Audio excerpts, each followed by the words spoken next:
자, 본론으로 들어가서 역량 진단 또는 역량 평가 (competency assessment라는 용어를 쓰는데요. competency assessment라는 말은 원래 역량 평가라는 말로 번역하는 것이 옳습니다. 그래서 제가 이걸 가르치다 보니까 역량 평가 사람들이 그러는 거예요. 이거 처음 들어봤죠. 그러니까 역량평가, 뭐 저건 또 무슨 시험인가 보다. 시험 문제지를 내놓고 뭘 평가하나 보다.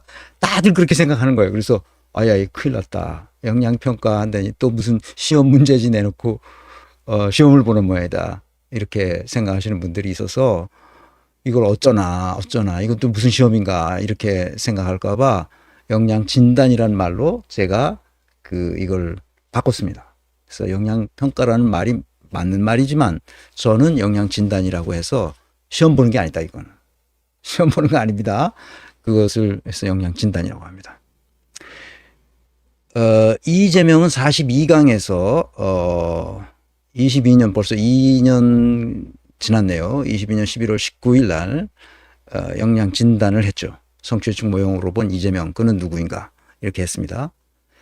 역량을 진단할 때 고려하는 사항들이 아주 많은데 그중에 몇 가지만, 중요한 건 몇 가지만 알려드리면, 역량을 진단한다는 것은 유능함과 무능함을 분별하기 위해서 하는 겁니다. 이명박은 유능한 사람일까요? 무능한 사람일까요? 많은 사람들이 이명박이 유능하다고 생각합니다. 왜?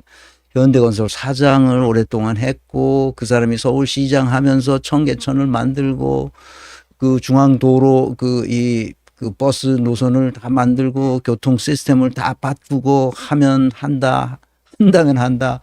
그래서 엄청난 그 유능성을 발휘하리라고 사람들이 생각했습니다.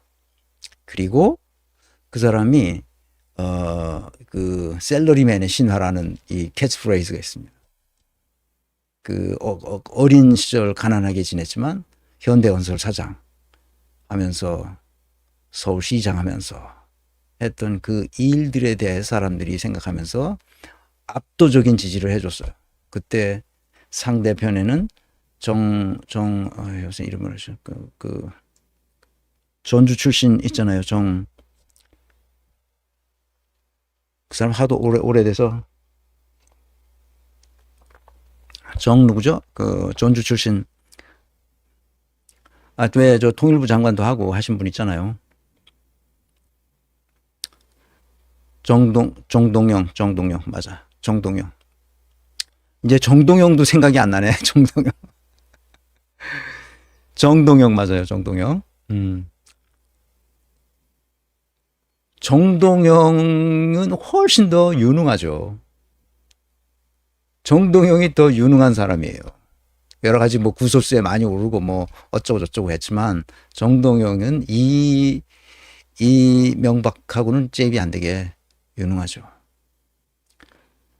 왜 그렇게 생각하느냐? 그때도 너무 안타까웠어요. 사람들이 이명박을 찍다니. 저거 순전히 사기꾼인데 왜 저 사람을 찍으면 어떻게 되지, 나라가? 아주 걱정했습니다.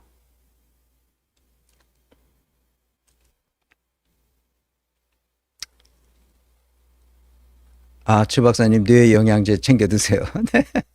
뇌영양제도 있는 모양이네요.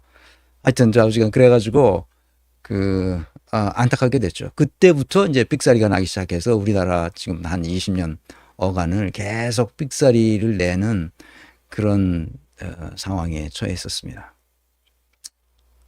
그러니까 유능함과 무능함을 따지는 것이 1차적인 목적이지만, 그래서 저 사람이 왜 저렇게 무능할까를 따지면 그 무능함의 이면에, 속에는 무능함을 이렇게 이 카바를 벗겨놓고 들여다보면 아주 더러운 정신세계가 있는 거예요. 더러운 정신세계는 그 야비함, 추악함, 이런 것들이 그 내면에 있어요. 그 이명박이 걸어온 세월을 보면 그것이 다 보여요. 사람들이 근데 그거를 모르니까 그냥 겉모습만 보고 셀러리맨으로 고생하다가 사회적으로 성취한 것의 크기가 얼마나 크냐, 얼마나 작으냐. 그러니까 여기서 5만 원짜리냐, 만 원짜리냐, 1,000원짜리냐, 100원짜리냐, 10원짜리냐. 나는 인사평가를 하는 사람들이 이 10원짜리, 100원짜리 가지고 막 뭐라고 하는 걸 보면 너무 안타까워요.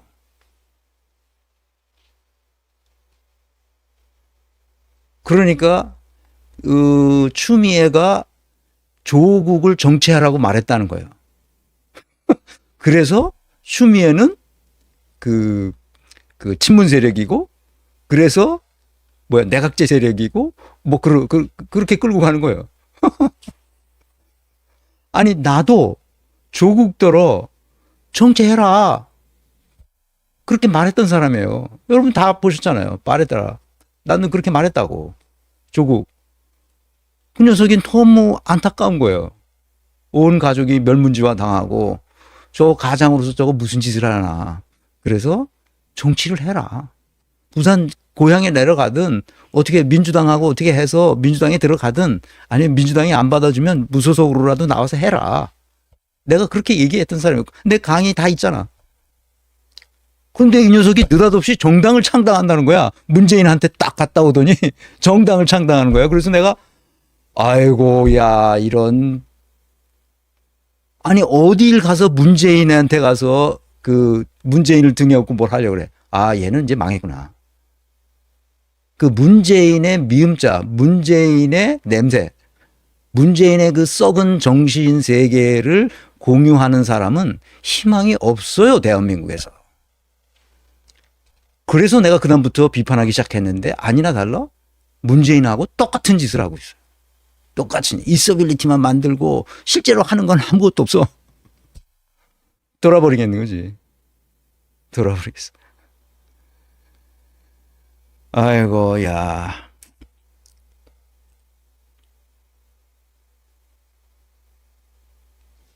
세 번째로, 이 사람이 사회적 성취를 5만 원짜리, 만 원짜리를 했는지를 보는 게 중요해요. 이게 5만 원짜리인지 만 원짜리인지를 구별을 못하고 그저 10원짜리, 100원짜리 가지고 막 떠드는 이런 사람들은 챙겨나면 안 됩니다. 이 사람들은 전혀 뭘 모르려도 그렇게 모르는 사람들이에요. 그러니까 무슨 말이냐면, 그러니까 이런 이론을 자기 나름대로 세상을 평가하는 그 학문적 이론을 가지고 있지 않아요. 그러니까 지 멋대로 아무렇게나 하는 거예요.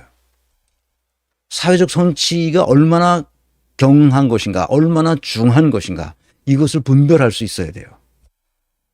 그러니까 누구 뒤를 따라갔다, 누구 옆에 앉았다, 누구하고 악수했다, 누구하고 뭐 같이 말했다. 이거는 10원짜리도 안 되는 거잖아. 그걸 가지고 뭐라고 떠들면 어떻게 해? 사회적 성취 큰 거를 잡아서 그 사람이 그렇게 하게 된 경위를 쭉 따라가다 보면 그 사람이 한 의사결정, 그 사람이 한 행동, 그 사람이 한 말들이 쭉 나타납니다. 그것이 일관성이 있는지 여부를 확인하면 돼요. 일관성 여부는 그것이 진리냐 아니냐는 것을 알 수 있어요. 그 사건에 관한 한.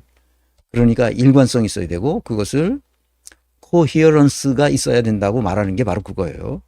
영어로 말하면 코히어런스, 우리말로 정합성이라고 학자들이 번역하는데, 정합성이란 말은 또 어려운 말이니까 일반적으로 그냥 일관성이 있냐, 말과 행동이 언행이 일치하느냐, 그리고 그가 한 의사결정도 일치하느냐, 이 삼위일체가 일어날 경우, 그런데 그 사람이 그렇게 해서 사회적 성취가 높은 5만 원짜리를 만들어냈다, 이러면 엄청 높은 그 어려움을 뚫고 5만 원짜리의 이 사회적 성취가 있었다는 거 아니야? 10원짜리, 100원짜리가 아니고.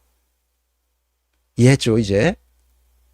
그러니까 무엇이 우리 사회에서 5만 원짜리가 되고, 무엇이 만 원짜리가 되고, 무엇이 1,000원짜리고, 100원짜리고, 10원짜리인지를 분별할 수 있는 능력이 또 있어야 돼요.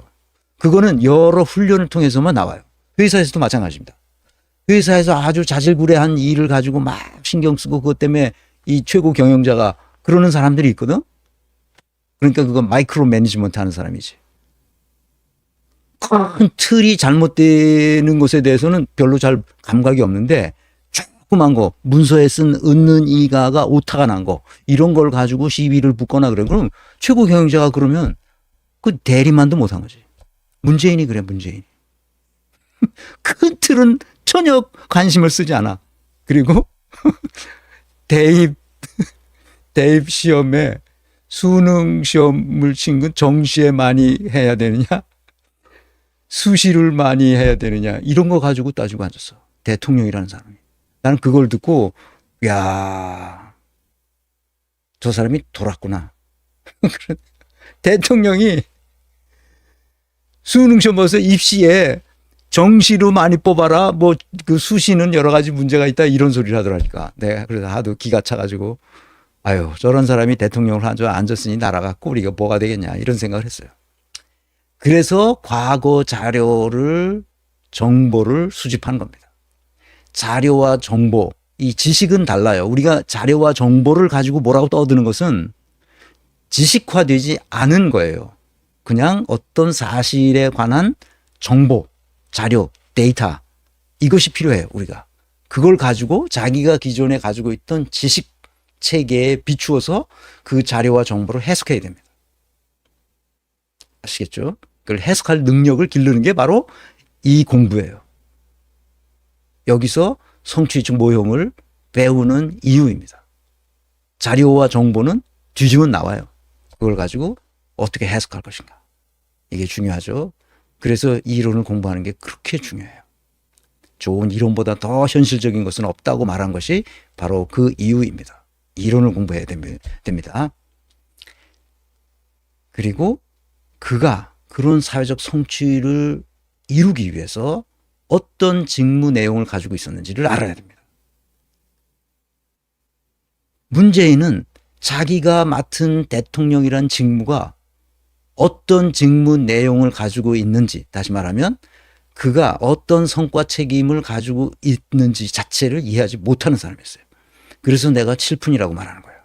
근데 조국은 그 칠푼이의 등에 업고 뭔가를 한다고 그래가지고 내가 아주 깜짝 놀란 거죠. 얘도 칠푼일세? 이렇게 본 거죠. 그러니까 나중에 보니까 진짜 칠푼이야. 거짓말하고. 문재인도 거짓말하고. 똑같은 놈들이 유유상종으로 똑같이 모여드는 거야. 그래서 뒤에서 기회가 날지 모르겠는데 조국은 자기가 사는 길이 뭐냐면 진리의 길을 가는 거예요. 진리의 길. 그것은 뭐냐? 문재인을 완전히 잘못됐다고 말하고 문재인을 포기해야 돼요. 문재인을 그 이 연관 관계를 인간적인 모든 관계를 끊고 내가 홀로 서서 문재인과 상관없이 문재인이 잘못한 점이 있다. 나도 잘못한 점이 있다. 이러이러한 점은 잘못한 것이다. 그러나 내가 정치를 함으로써 완전히 새로운 사람으로 그 경험을 토대로 해서 내가 메타노이아가 일어난다. 메타노이아가 뭐라 그러죠? 회심하는 거예요. 아, 이게 잘못이었구나. 내가 정치라는 걸 처음 해보니까 이걸 내가 청와대에 들어가서 민정수석 때 이런 잘못을 저질렀다. 이건 내 용서를 받기 위해서라도 내가 정치를 통해서 이것을 끝장내겠다. 이런 결기를 가지고 강력하게 덤벼들면 내가 박수 치고 조국을 업고 다녔을 거예요. 그럴 만한 깡다구가 없는 거예요. 정치를 하면 안 되는 거예요. 슬슬 자기가 잘못한 게 뻔히 있는데도 그거를 슬슬 거짓말로 어떻게 싸바르려고 그러는 거죠. 그래서 걔는 안 된다는 거예요. 그래서 조국이 왜 안 되는지에 대해서는 다음 시간쯤에 영양 진단을 하겠습니다. 조국에 대한 영양 진단이 그동안 없었기 때문에. 아시겠죠? 자, 이제 이재명